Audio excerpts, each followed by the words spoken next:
Hi everyone, I'm Alan Miller, co-founder of the Together Association, and it's a very exciting day today because I'm lucky enough to be joined by Dr. Robert Malone and Dr. Ryan Cole. And many of you will know both of these doctors. They've been very clear about some of the questions and how they've been addressing the public and attempt to engage with different ideas than much of the things that we've been presented with. And the goal today is to talk to them a bit more at depth and to go through some of this with them. So thank you very much for joining Together Talks. Let me start with you, Dr. Malone. I think it was in... And we can make it Robert, it's okay. Lovely, I love that. So I think it was in 1987 that you performed a landmark experiment where you were mixing strands of messenger RNA droplets with fat to create the molecular, what people call a stew or something, but that all sounds very technical. Have I got that right? Can you give us a little idea of the kind of provenance of that, if you would? So you're asking what is the genesis of the original mRNA inventions? Exactly.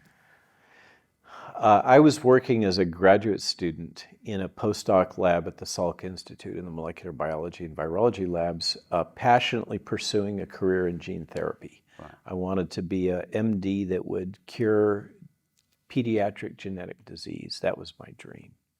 And the way to do it at the time, the leading technology involved retroviruses.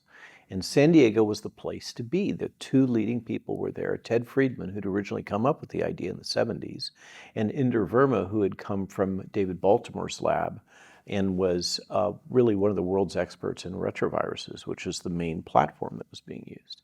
And so I weaseled my way in as a graduate student into an intensely competitive postdoc lab at the Salk, and had to carve out some niche where I wasn't going to get just overrun by the postdocs.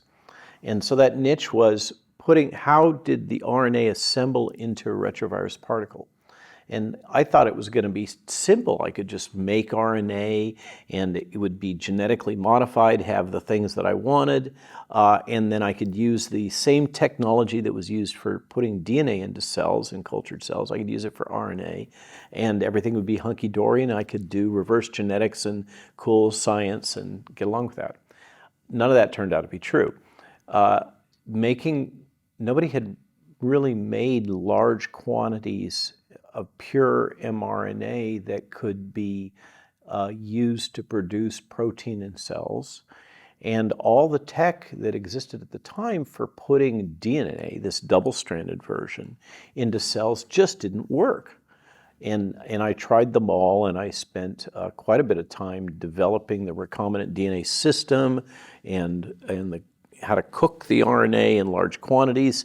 It was really scary. It was like $5,000 worth of enzymes in a single tube. For a graduate student at age 27 in the 1980s, that was high risk experiment.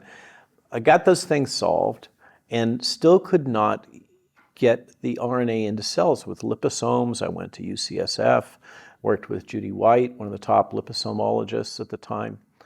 Nothing seemed to work very well. It's very frustrating. And then Tony Hunter, a brilliant scientist at the Salk and kind of occasionally mentioned for a Nobel, came to me and he said, "Hey, Robert, I heard about this new tech out of this company, Syntex, involving positively charged fats, and I think you ought to look into it."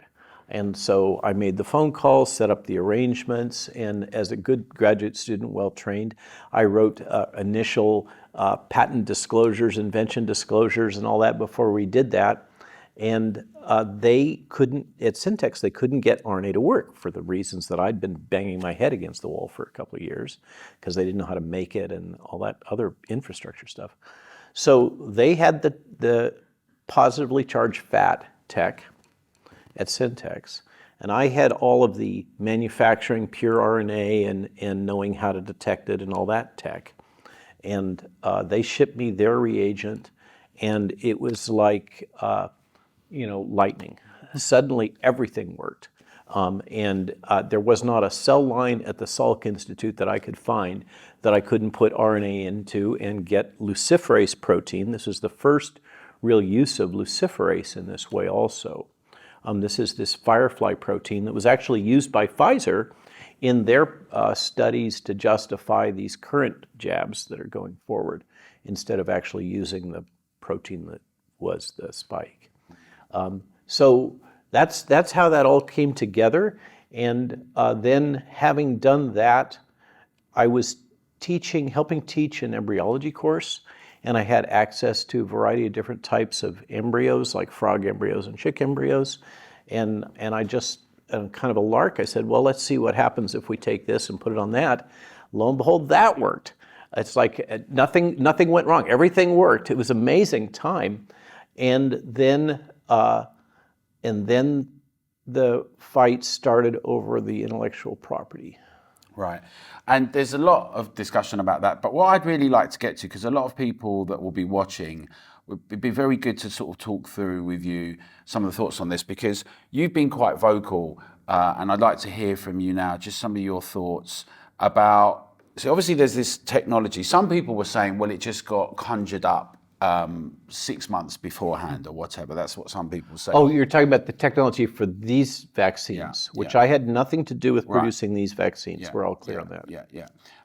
But I wonder to what extent, when was it for you when you looked at what was happening with kind of the response and in relationship to this mRNA vaccine for COVID? When did alarm bells start ringing for you about it? I get this question all the time. What was the epiphany? What was the red pill moment for me? And I think with a lot of us, and certainly in my case, it's a series of events. It's not an event. It was a gradual awakening or illumination that things weren't right. Over time, I had switched from being a discovery research scientist to focusing on making products. We call that advanced development. That juncture happened right after the anthrax attacks, when I went to work on a contract for the Department of Defense, where I had clinical responsibility for virtually all biodefense products for the DoD that were under development. And so I kind of pivoted from being a discovery lab guy to a clinical development regulatory affairs guy. Right. And it took me about a decade to master that whole toolkit of learning all the rules and regs and the European standards and the Indian standards and the American standards, blah, blah, blah. And so I was deeply steeped in bioethics, which is required training. Yeah. I'd completed a fellowship in global clinical research at Harvard Medical School. And so I had all of this teaching that I'd absorbed about the proper way to do things.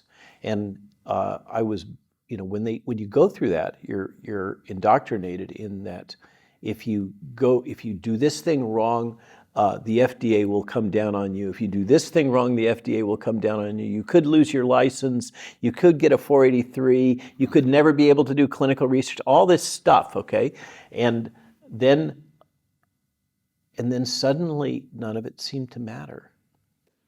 They just threw it right in the trash can. All this stuff that I had been taught and all my peers had been taught, and I'd practiced for years. I was a clinical director at multiple contract research organizations, ran many clinical trials, and suddenly all the rules were right out the window. And the one that bothered me the most was the rules about bioethics.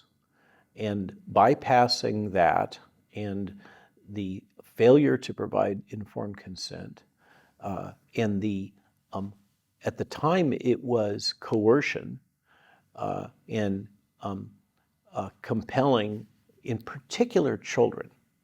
I had a phone call late into the night with a Canadian physician who wishes to remain unnamed. They raided his office, they destroyed his computer because he was giving ivermectin in early treatment.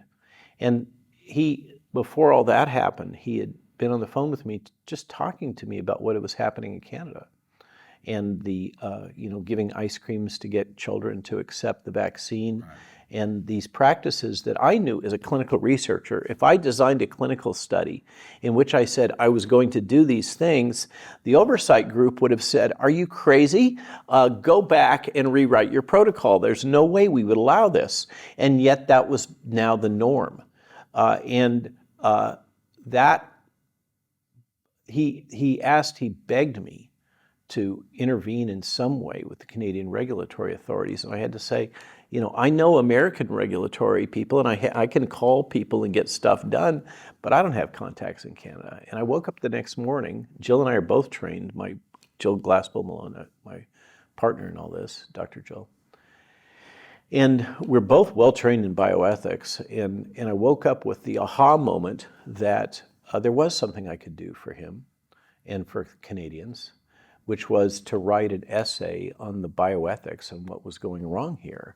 And that was a key turning point, but it was one of many. I mean, when I first got this phone call from a CIA officer on January 4th of 2020 saying there's a novel coronavirus and it looks like it's a problem and you got to get your team going, this being a team that I have worked with in the past for drug repurposing, et cetera. I did my usual threat assessment. This is not my first rodeo, and decided that there was no way that a safe and effective vaccine could be produced quickly enough to make an impact on death and disease that my colleague was envisioning when it came to the States, and that we should focus on repurposed drugs. So it's been kind of, that was my starting point, and then seeing Operation Warp Speed roll out.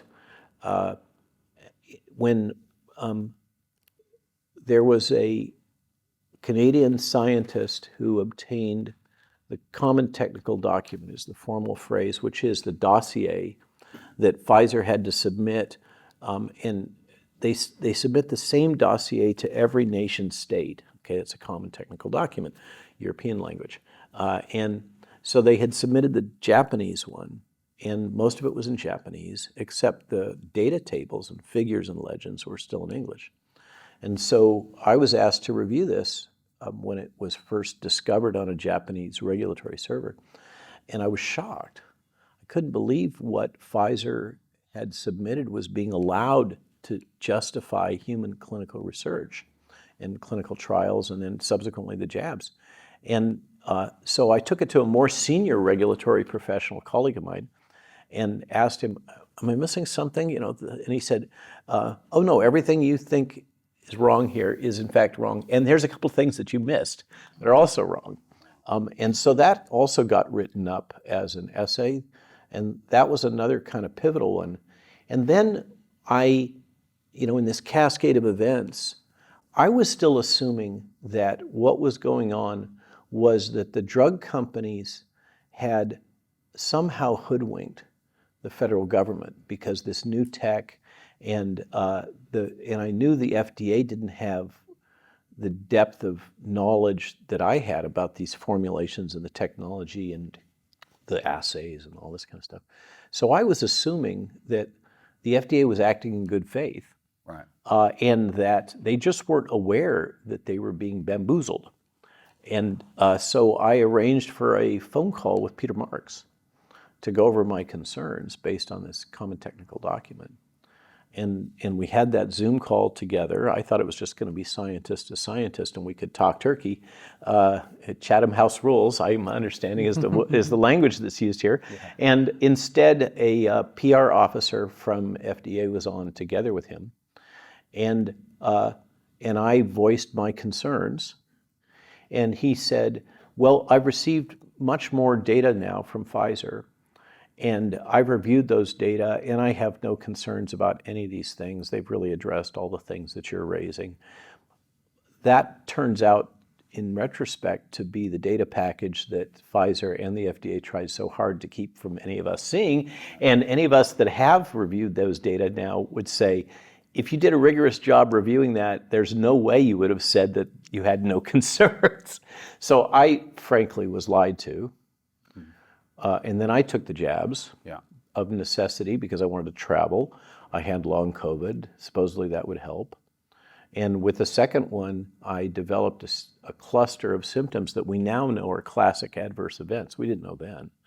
I developed hypertension to 230, POTS syndrome, restless leg, narcolepsy, tinnitus, of course, a number of these things. And I still have problems with my blood pressure. The honest, I don't play this up, but the honest truth is I'm also a vaccine injured person. Right. So this cascade of things, one after the other, resulted in me just having more and more awareness that what was being done wasn't right at all.